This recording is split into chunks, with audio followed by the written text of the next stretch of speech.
Assalamualaikum warahmatullahi wabarakatuh.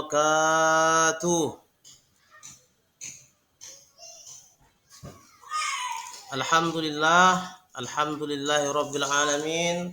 Wassalatu wassalamu ala asrafil anbiya'i wal mursalin wa ala alihi wa ashabihi ajma'in. Apa kabar semuanya anak-anakku pada pagi hari ini? Alhamdulillah, seolah sehat semuanya. Pada pagi hari ini kita akan belajar. Al-Quran adalah wahyunya Allah Subhanahu wa Ta'ala. Sebelum pelajaran kita mulai, alangkah lebih baiknya kita membaca doa terlebih dahulu. Ayo kita baca doa bersama-sama. Rabbis shrahli sadri wa yassirli amri wahlul 'uqdatam min lisani yafqahul qawli. Rabbi zidni ilman warzuqni fahman wa amalan mutaqabbalan. Semoga dengan doa tadi belajar kita pada pagi hari ini dari awal sampai akhir nanti akan mendapatkan keberkahan dari Allah Subhanahu wa taala. Sebelum kita memulai pembelajaran, alangkah baiknya kita terlebih dulu mengetahui tujuan dari pembelajaran kita pada pagi hari ini. Yang pertama yaitu menjelaskan pengertian Al-Quran menurut para ulama. Yang kedua menjelaskan nama-nama Al-Quran. Dan yang ketiga menunjukkan perilaku orang yang berpegang teguh kepada Al-Quran. Mari amati gambar berikut ini.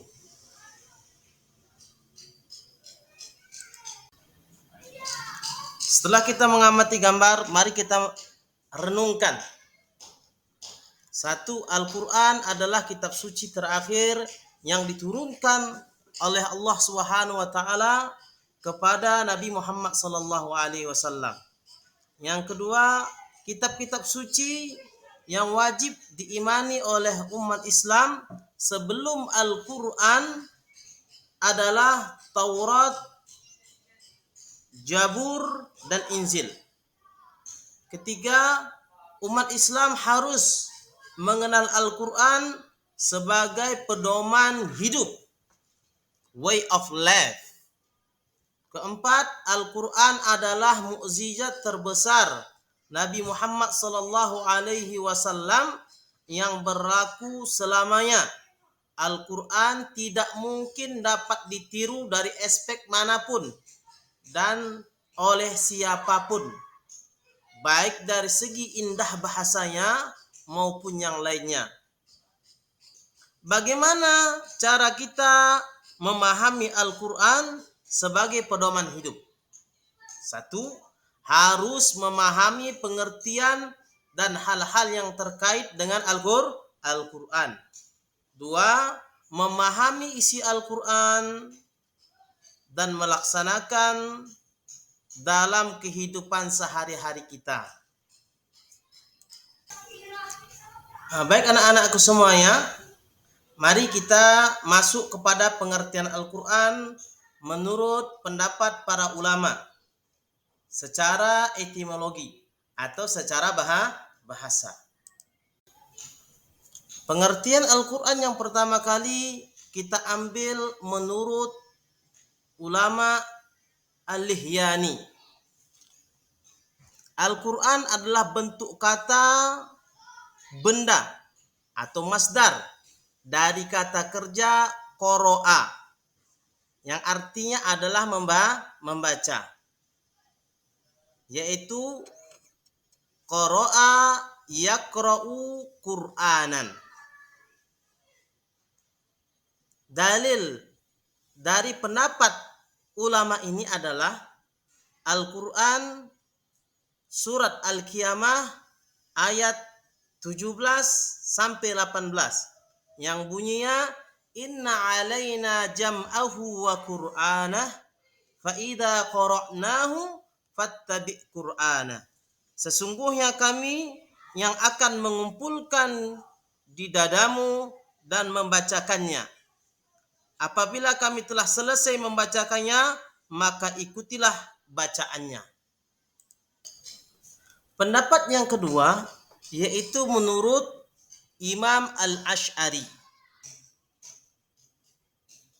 Kata Al-Quran berasal dari lafaz qarona, yang artinya menggabungkan sesuatu dengan yang lain. Pendapat imam yang ketiga, yaitu menurut Al-Farra. Beliau berkata, asal kata Al-Quran adalah lafaz qara'inun, yang merupakan bentuk jamak dari kata qarinatun, yang berarti petunjuk atau indikator. Pendapat yang keempat, anak-anakku semuanya, yaitu menurut ulama Al-Juzan. Kata beliau, Al-Quran berasal dari kata al-qar'ud, yang mengikuti susunan pola wazan fu'lanun, yang artinya al-jam'u, yaitu kumpulan.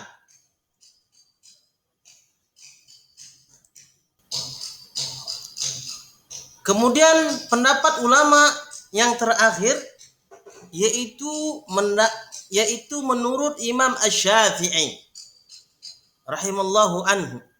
Imam Syafi'i berpendapat bahwa kata Al-Quran adalah isim alam, nama asli. Al-Quran menurut Imam Syafi'i tidaklah berasal dari kata apapun.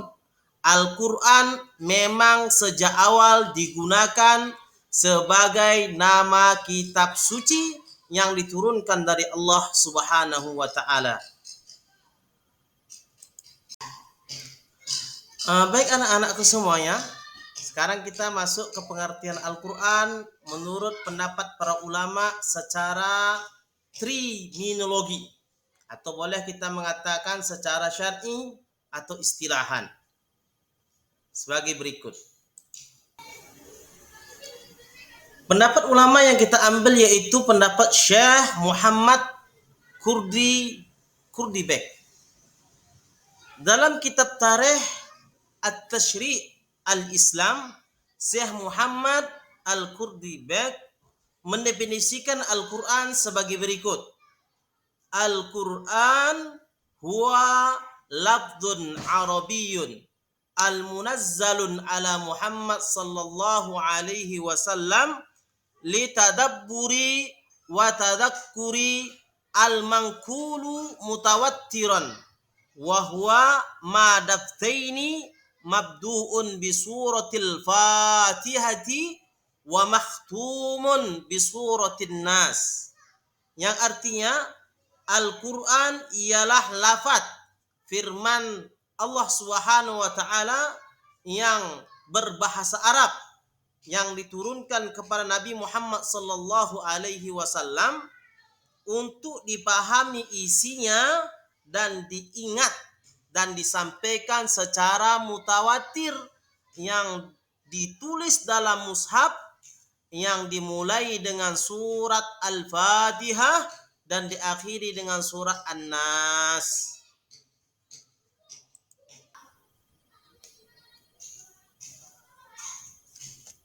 Pendapat yang kedua, Al-Quran secara etimologi, yaitu menurut ulama Subki Saleh. Subki Saleh mendefinisikan Al-Quran sebagai berikut. Al-Quranu huwal kitabun mu'zizun al-munazzalun ala nabi sallallahu alaihi wasallam maktubun fil masahifi mankulu alaihi bitawatturi muta'abbidun bitilawatihi, yang artinya Al-Quran adalah kitabnya Allah Subhanahu wa Ta'ala yang mengandung mukjizat yang diturunkan kepada Nabi Muhammad sallallahu alaihi wasallam, yang ditulis dalam mushaf-mushaf dan disampaikan secara mutawatir dan bernilai ibadah membacanya.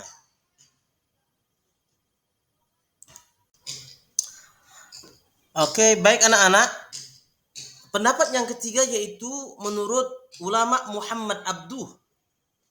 Muhammad Abduh mendefinisikan Al-Quran dengan pengertian sebagai berikut.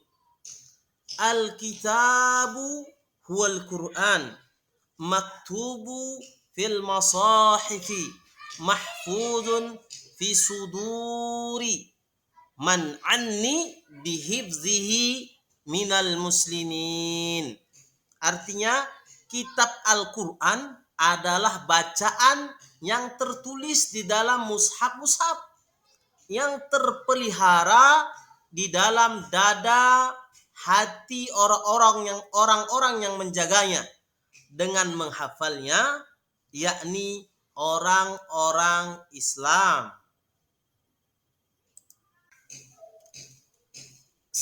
Setelah kita membahas pengertian Al-Quran secara bahasa dan secara terminologi, sekarang kita mengambil kesimpulan beberapa unsur dalam pengertian Al-Quran secara terminologi dari ketiga pendapat ulama sebagai berikut.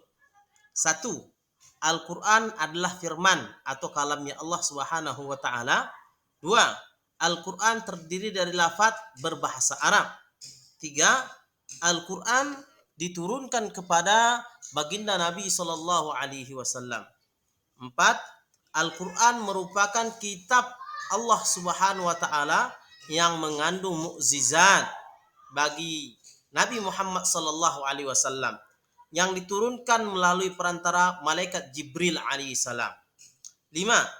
Al-Quran disampaikan dengan cara mutawatir berkesinambungan. 6. Al-Quran merupakan bacaan yang mulia dan membacanya merupakan ibadah. 7. Al-Quran ditulis dalam mushaf-mushaf yang diawali dengan surah Al-Fatihah dan diakhiri dengan surat An-Nas. Yang terakhir, Al-Quran senantiasa terjaga, terpelihara kemurniannya dengan adanya sebagai orang Islam yang menjaganya dengan menghafal Al-Quran.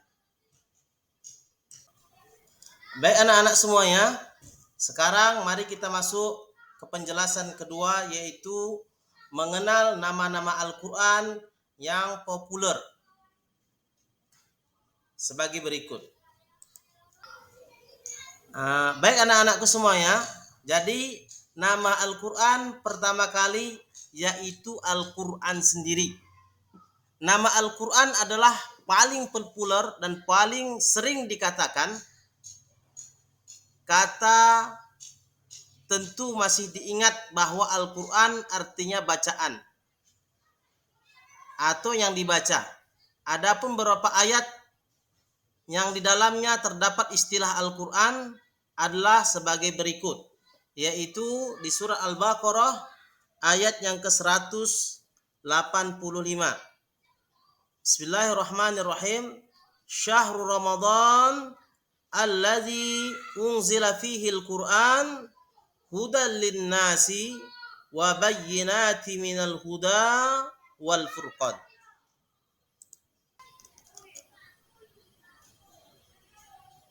Nama Al-Quran yang kedua yaitu Al-Kitab. Al-Quran sering disebut sebagai Al-Kitab atau Kitabullah, artinya kitab suci. Alkitab juga bisa diartikan yaitu tulisan. Dalil dari penamaan ini diantaranya terdapat pada surat Al-Baqarah ayat yang kedua. Sebagaimana Allah Subhanahu wa Ta'ala berfirman, "Dzalikal kitab la raiba fihi hudal lil muttaqin. Yang artinya kitab Al-Quran ini tidak ada keraguan padanya, petunjuk bagi mereka yang bertakwa.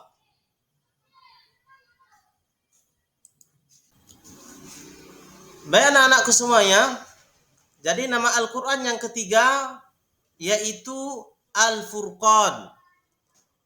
Al-Furqan artinya pembeda.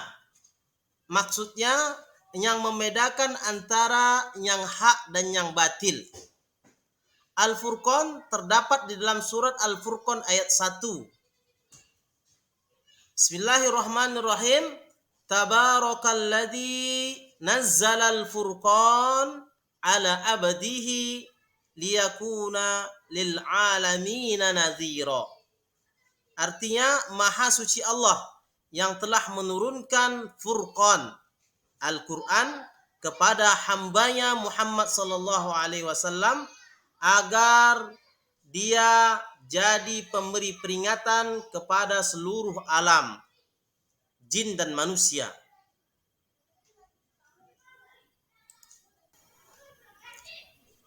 Selanjutnya anak-anak semuanya, nama Al-Quran selanjutnya Az-Zikra. Az-Zikra artinya pemberi peringatan. Melalui Al-Quran Allah Subhanahu wa taala memberikan peringatan kepada manusia. Penyebutan Az-Zikra terdapat dalam surat Al-Hijr ayat 9. Bismillahirrahmanirrahim. Inna nahnu nanzalna dzikra wa inna lahu lahafizun. Artinya sesungguhnya kamilah yang menurunkan dzikra, yaitu Al-Quran, dan pasti kami pula yang memeliharanya. Kemudian pendapat yang terakhir, anak-anakku semuanya, dari nama Al-Quran adalah At-Tanzil. At-Tanzil artinya yang diturunkan. Penyebutan kalimat At-Tanzil ini diantaranya terdapat dalam surat As-Su'ara ayat 192. Bismillahirrahmanirrahim. Wa innahu la tanzilu rabbil alamin.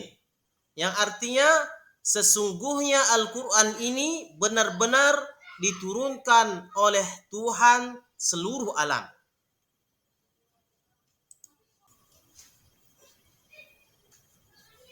Pembahasan kita yang terakhir pada hari ini anak-anakku semuanya, yaitu menganalisa perilaku orang yang memahami Al-Quran.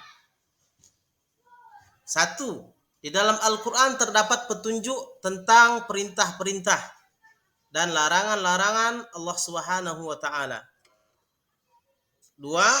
Akidah atau ketetapan yang berkaitan dengan iman kepada Allah Subhanahu wa taala, para malaikat, kitab-kitab, para rasul, hari akhir, serta qada dan qadar, kehendaknya Allah dan ketentuan Allah Subhanahu wa taala.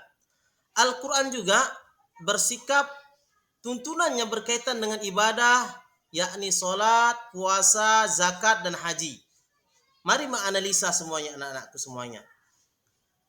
Jadi tugas kita semuanya di akhir pembelajaran ini, mari kita sejenak untuk menganalisa pembelajaran kita dari awal sampai akhir. Tugasnya adalah apa yang mesti dilakukan oleh setiap muslim dalam menjalankan tuntunan tersebut.